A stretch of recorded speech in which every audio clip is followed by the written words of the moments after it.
Porque no solo de pan vive el hombre, sino de toda palabra que sale de la boca de Dios. Por esta razón nos convocamos diariamente, buscando en las páginas de la Biblia ser reavivados por la palabra del Señor. Hoy nos detenemos en el capítulo 5 de la carta que el apóstol San Pablo escribió a los Efesios. Pero lo hacemos con un espíritu de oración. Padre nuestro, al meditar en tu palabra queremos sentirnos en tu presencia. Con necesidad y gratitud lo pedimos en el nombre de Jesús. Amén. En el capítulo 5 de la carta del apóstol San Pablo a los Efesios se nos introduce el tema que nos desafía a andar como hijos de luz. Dice Pablo: sed pues imitadores de Dios como hijos amados y andad en amor, como también Cristo nos amó y se entregó a sí mismo por nosotros, ofrenda y sacrificio a Dios en olor fragante. La mejor ofrenda, el mejor perfume que podemos presentar es una vida que responde al amor de Dios y que imita al Señor como hijos amados. Versículo 3. Pero fornicación y toda impureza o avaricia ni aun se nombre entre vosotros como conviene a santos. Tampoco digáis palabras deshonestas, ni necedades, ni groserías que no convienen, sino antes bien acciones de gracia. Sabed esto, que ningún fornicario inmundo avaro que es idólatra tiene herencia en el reino de Cristo y de Dios. Nadie os engañe con palabras vanas, porque por estas cosas viene la ira de Dios sobre los hijos de desobediencia.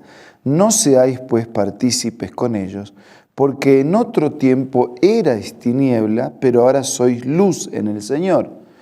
Por eso andad como hijos de luz. En otro tiempo, antes de conocer a Dios, estábamos en la oscuridad del pecado, pero ahora que conocimos la luz del Señor y su palabra, andemos en la luz como hijos de la luz. Porque el fruto del Espíritu es en toda bondad, justicia y verdad, comprobando lo que es agradable al Señor. Y no participéis en las obras infructuosas de las tinieblas, sino más bien reprendedlas. O sea, no se hagan socios de las obras de las tinieblas, más bien rechacen. Porque vergonzoso es aún hablar de lo que ellos hacen en secreto. Mas todas las cosas, cuando son puestas en evidencia por la luz, son hechas manifiestas, porque la luz es lo que manifiesta todo. Por lo cual dice: despiértate tú que duermes, levántate de los muertos y te alumbrará Cristo. Dice, aún lo secreto, que hasta da vergüenza mencionar algunas cosas que hacen en secreto, delante de Dios está claro, sale a luz. Por lo tanto, deja de hacer eso y vive en la luz de la presencia del Señor. Versículo 15. Mirad pues con diligencia cómo andéis, no como necios, sino como sabios. ¿Y cómo vive un sabio? Aprovechando bien el tiempo, porque los días son malos, dice versículo 16. Por lo tanto, no seáis insensatos, sino entendidos de cuál sea la voluntad del Señor. ¿Cómo vive un sabio? Conociendo cuál es la voluntad de Dios y practicándola. Ese es sabio. Versículo 18. No os embriaguéis con vino, en lo cual hay disolución, antes bien, sed llenos del Espíritu, hablando entre vosotros con salmos, con himnos, con cantos espirituales, cantando y alabando al Señor en vuestros corazones, es decir, sean espirituales, dando siempre gracias por todo al Dios y Padre en el nombre de nuestro Señor Jesucristo. Desde el versículo 21 en adelante, San Pablo va a ilustrar bajo la figura del matrimonio, va a ilustrar el papel de Cristo con la iglesia.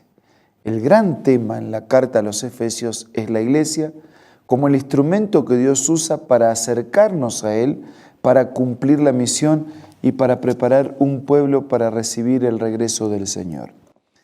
Versículo 21 dice, someteos unos a otros en el temor de Dios. Y ahora va a hablar del matrimonio. las casadas están sujetas a sus propios maridos como al Señor, pero hay una sujeción no de esclavitud, sino en el vínculo y en el contexto del amor. Habló de las casadas, pero ahora va a hablar de los casados, porque el marido es cabeza de la mujer, así como Cristo es la cabeza de la iglesia, la cual es su cuerpo y Él es su Salvador. Así que como la iglesia está sujeta a Cristo, así también las casadas lo estén a sus maridos en todo. Habla de que así como Cristo es cabeza de la iglesia, el marido es cabeza de la mujer. Y va haciendo un paralelismo y una comparación entre el matrimonio y el matrimonio espiritual entre Cristo y la iglesia. Y el versículo 25, porque hasta aquí dice sujeción, es cabeza.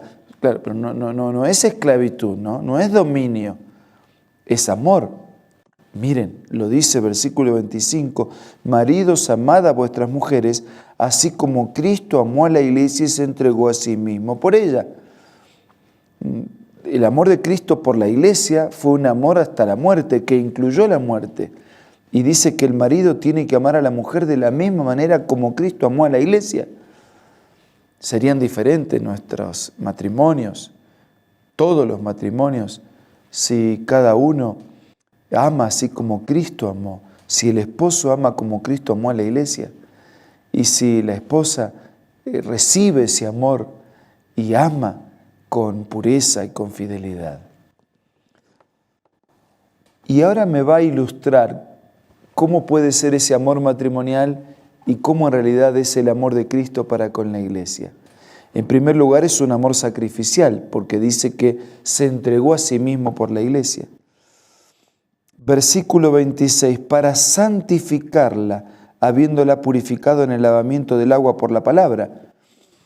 Así que es un amor santificador y es un amor purificador. El amor de Cristo por la iglesia no solamente es un amor sacrificial porque murió por la iglesia, es un amor santificador, santifica, capacita a la iglesia, es un amor purificador. En los días de Pablo, la ceremonia de casamiento incluía una pasada previa por los ríos que ellos consideraban dioses. Esos ríos caudalosos eran dioses poderosos y la novia pasaba por esos ríos para lavarse, para llegar pura, impecable al matrimonio. Pero Cristo es el que realmente nos purifica, nos lava. Su amor es purificador.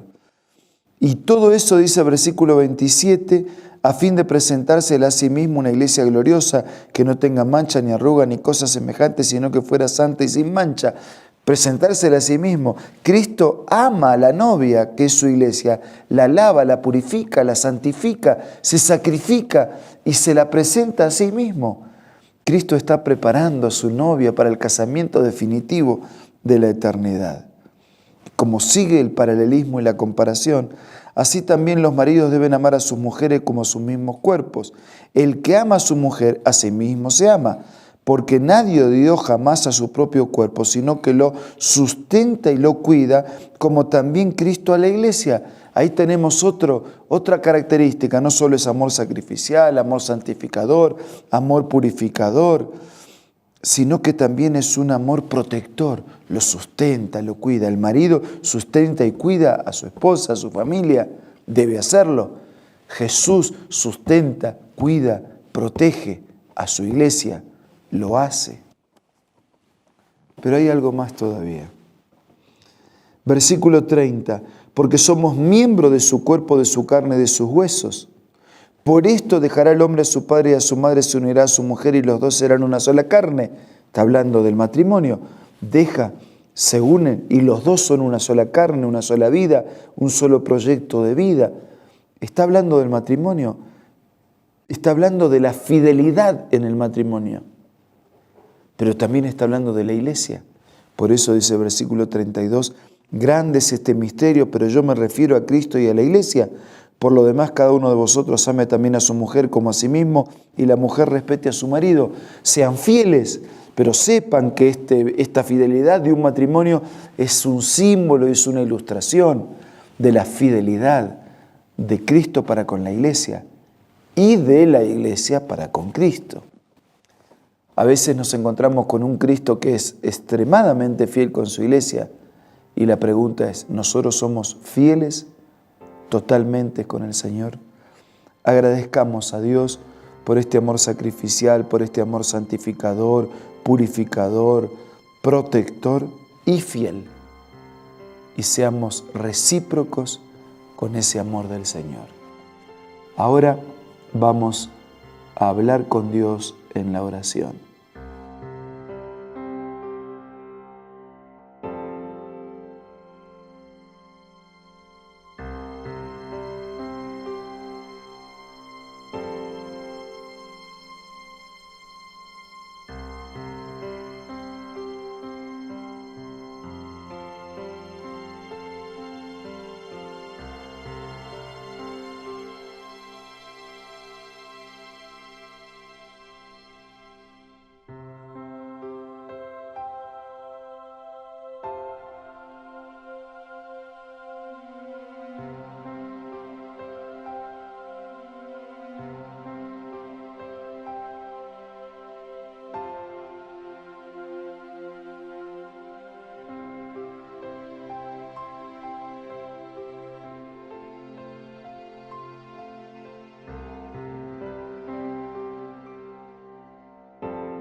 Señor y Padre nuestro, te damos gracias por la inmensidad de tu amor y por la fidelidad de tu entrega.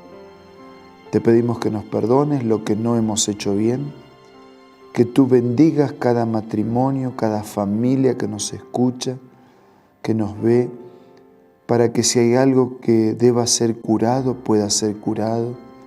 Si hay algo que tiene que ser restaurado, corregido, pueda ser restaurado. Si alguien está pensando en formar una familia, que pueda hacerlo en tu nombre. Y que también nos bendigas para entender que la iglesia también es nuestra familia. Gracias por tu amor. Ayúdanos a amarte con fidelidad también. Lo pedimos y lo agradecemos en el nombre de Jesús. Amén.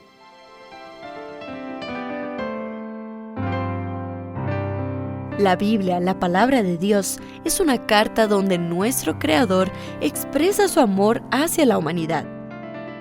Es una recopilación de textos que en un principio eran documentos separados, escritos por varias personas, todas ellas inspiradas por Dios. Primero en hebreo, arameo y griego durante un periodo muy dilatado y después reunidos para formar la Biblia cristiana. Está dividida en dos grandes secciones, el Antiguo Testamento con 39 libros y el Nuevo Testamento con 27. En la Biblia se desarrolla la historia de la salvación de Dios al hombre. En toda ella hay una línea conectora que une todo, Jesucristo.